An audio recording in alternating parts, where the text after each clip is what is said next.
Wind chimes bring comfort to the green shutters on Jewel Street in Jay. Beautiful sounds and even more beautiful sights in Richard Moreau's flower beds, colors that describe his daughter Kim. She was very much a people person. She liked people, loved music, typical teenager.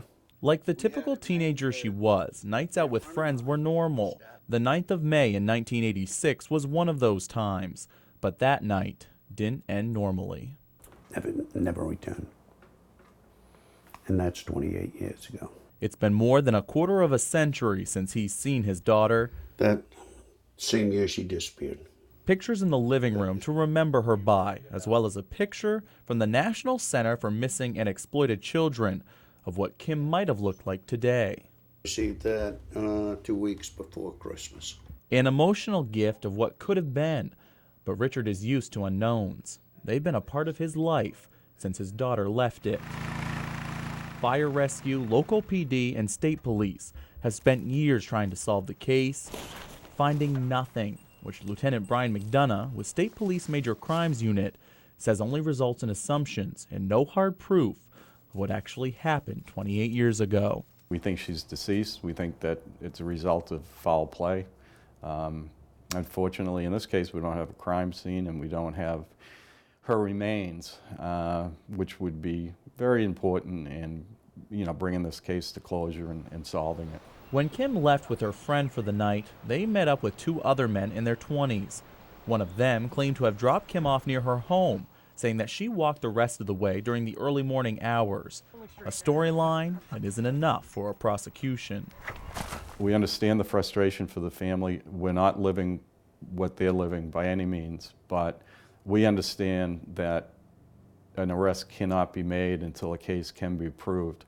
A man who has dedicated his life to doing that is her father. One of the things I try to do is I try to put it where if you're driving along, you're going to see it.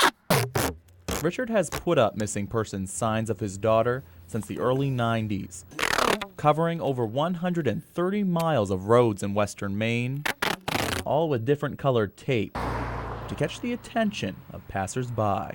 All special racing tape. The colors change, but the face of the girl they frame has always been the same. That's the reason for doing this. Just keeps telling everybody, Kim isn't home yet. Someday she will be. Richard is well aware that his daughter is likely not alive. The only thing he's looking for is closure.